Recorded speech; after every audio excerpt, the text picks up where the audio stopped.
Hey you guys, today I'm going to talk about Real Housewives of Atlanta Season 10 Episode 2. But before I do, you know me, I'm all about support. So I have to give a shout out to DJ Mike Louie with TMI Radio. Y'all know me, he's the people DJ, my brother, I love him. So I just want to give him a shout out because today he gave me 2 tickets to the Access Green Thanksgiving Mix and Mingle little festival thing they're having out here. It's like a cannabis festival. So I will be going there this Thursday here in Las Vegas. So shout out to my bro.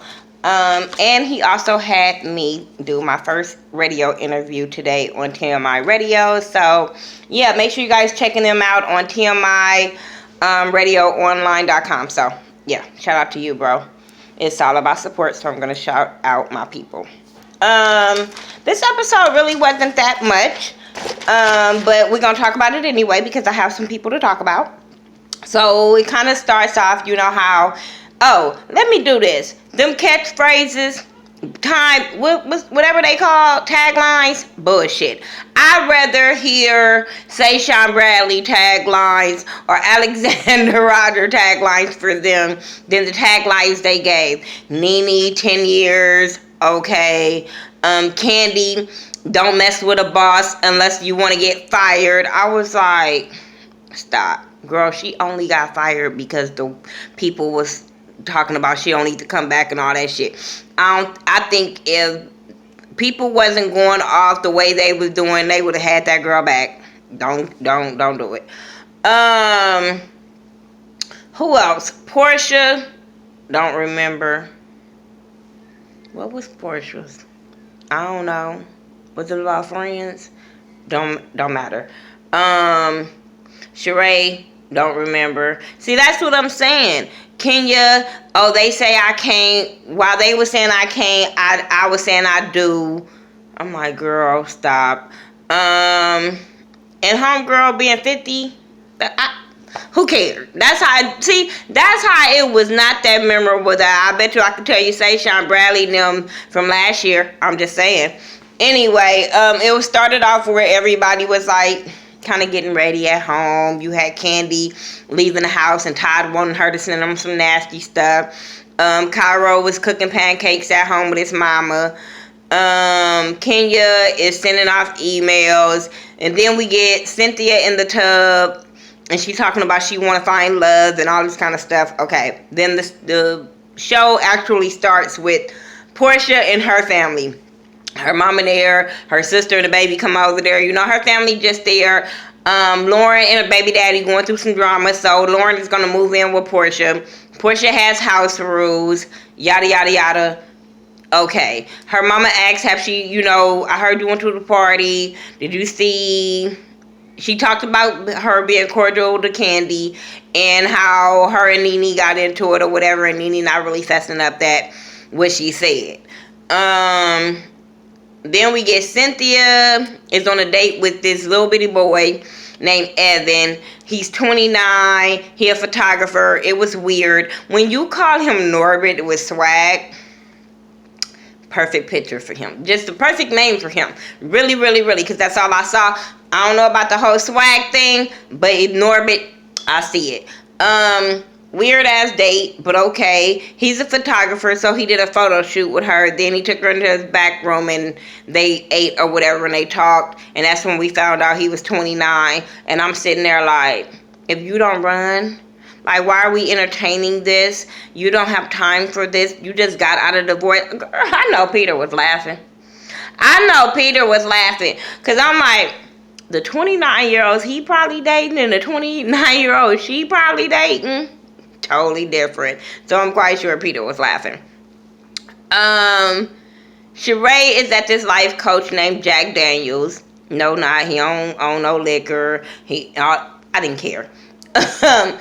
Anyway, they talked about the abuse with her and Bob and her not telling her kids. So he gave her an assignment to go talk to some friends and act like they her kids and do a little mock trial of how she would talk to them and present it to them.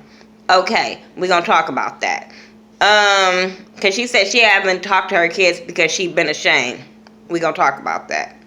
Kenya Kenya and Cynthia, I think is in a park or something, and they talking about Kenya's marriage and how happy she is she gonna change her name? She gonna get it hyphenated, okay? And she's talking about how she met him. And she said she met him through Chef Roble. If you don't know who he is a chef to the stars. He had his own show. Kind of cute. Not for me, but he cute. But yeah, he thought Homeboy was a good match for her, so she liked him. She was intrigued. They didn't date for a couple of months, she said, afterwards, because of all the drama she was going through with Matt, and she had to get her head in a good headspace. I said, well, yeah, it must have been a couple, just two, because y'all, that's what I think that she was dating. Well, I know she was dating him when Real Housewives was on season 9, because you could tell by her the way she was acting when they did the reunion and all that kind of stuff. You could tell she was in a relationship then. Because she kept saying her and Matt had been broke up and all that kind of stuff, and so yeah. Anyway, moving from that. Oh, he don't like all this public drama, and I feel her. Like, I don't think it's fair to him to have to deal with all of the drama of what people were saying because of her being on the show. He didn't sign up for Real Housewives. He's not on Real Housewives. So I can understand. But being with a person like Kenya and her being a public figure, you have to understand that's what comes along with dating her. Marrying her, whatever. If you date a person like Kenya that's in the public eye, that's very controversial when her season comes on, not saying that she's controversial, but it's always something around her, then you have to expect that. Hold on. Ooh. Shamia and Candy and Sheree, they shopping for Shamia's wedding. She's having this wedding in Africa, so they're having all this African garb and stuff like that. I thought Shamia looked very pretty in the African garb. I really do. Candy and Sheree, not whatever. They looked basic. But Shamia really looked cute, I guess, because she put the hair wrap on and everything, so it made it, it stood out or whatever, but I like that. They talked about Sheree not going to the wedding. But she's going to go to her bachelorette party. They asked, was Portia coming? And she says no. She says the tickets were $10,000 to go to the wedding. So Portia was like, hell to the nah. I'm sorry. Bitch, that ain't $10. That ain't $100. That ain't even $1,000. But $10,000, is she in the wedding? I'm just saying. Cause me, bitch, being a guest, bitch, no, she don't have Candy money. She can't just go.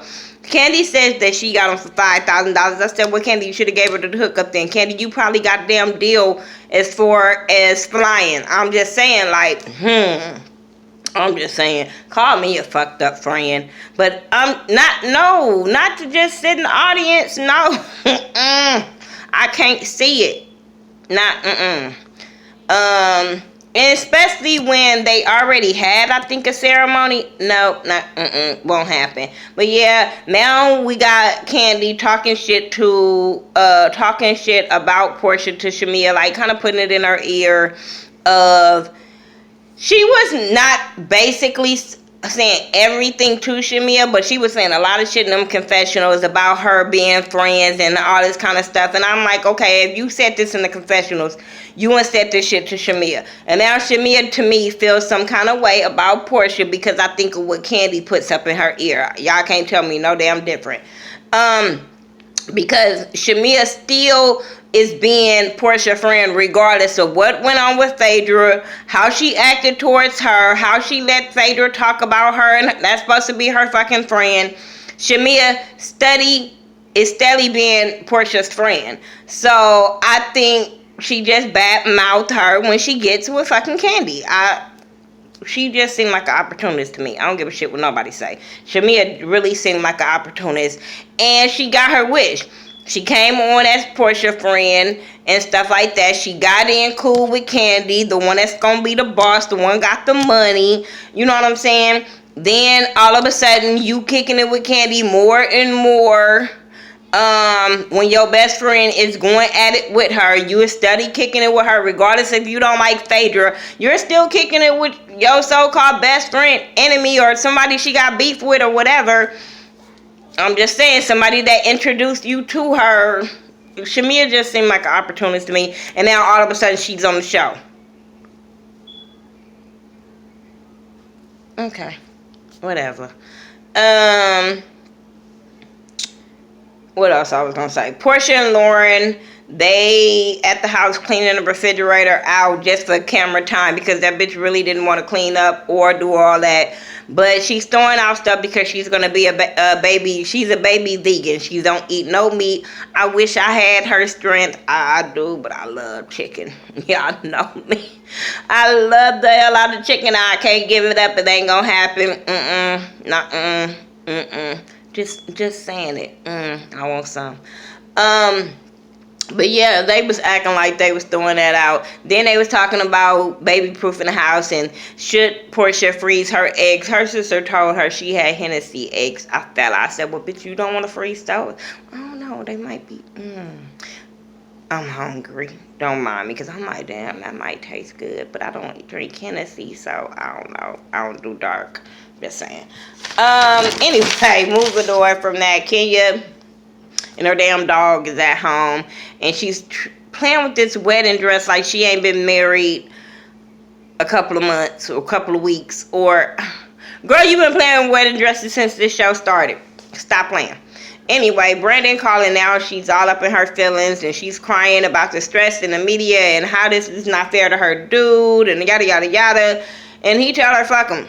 And I was like, yes, tell her, Brandon, tell him once again, like, you supposed to have all this thick skin, and you always have thick skin when it comes to people coming at you. Well, maybe because he don't have nothing to do with that. Because I would feel some type of way, too, if somebody was going at my dude, and everybody know my dude don't do social media. He ain't even about this type of life. So if somebody was going at him, I would be mad and feel like I have to defend, too. So I get that part. Then she was talking to the producers. It was like, she was like, I don't want to get divorced and it's too much for him. And, you know, just crying. And I don't care. I didn't. I tuned it out. Candy and Todd at the house, and they're waiting on Sheree to get there with her friends. So Sheree's getting there. Her friends get there, Greg, Michelle, and Kiki. And she's telling them that about her trip to, well, her appointment with her life coach and her assignment. So Candy started at first where she was telling her, well, let me start and let me be you, and me showing you how to tell your kids, basically. So Candy gave her advice, and then everybody was asking her questions and trying to see how she react and what she was said. What stood out to me when her friend said, so y'all was fighting? And she said, we had fights. A person that's abusing you, you don't say we had fights. You was like, that motherfucker was kicking my ass. Yeah, he hit me. But we had fights. That, it was weird. I'm not saying Bob didn't do it. I'm not saying Bob ain't hit her. But I'm sure they're going to say, don't say she didn't hit Bob. She said it was emotional and all that kind of abuse. No, I think it was more financial abuse for you than anything. Yeah, he's slick with the mouth, but so is Sheree. So it's hard to just say, oh, she was the total victim, because the way she acted on this show, yes, she could be putting on a little front, and then people, yes, I always say you don't ever know what's happening behind closed doors. But my thing is this.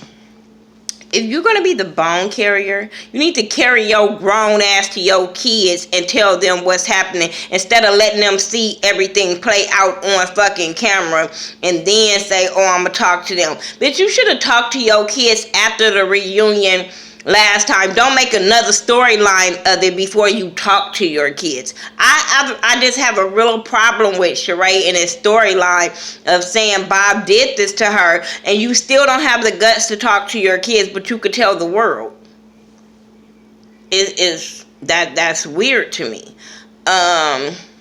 And I know I might get a lot of backlash from me feeling like this, but y'all know this is my channel, my opinion, my views. Oh well. It's just something about her storyline that I'm like, it's weird. Because two of your kids is grown, right? Kind of weird.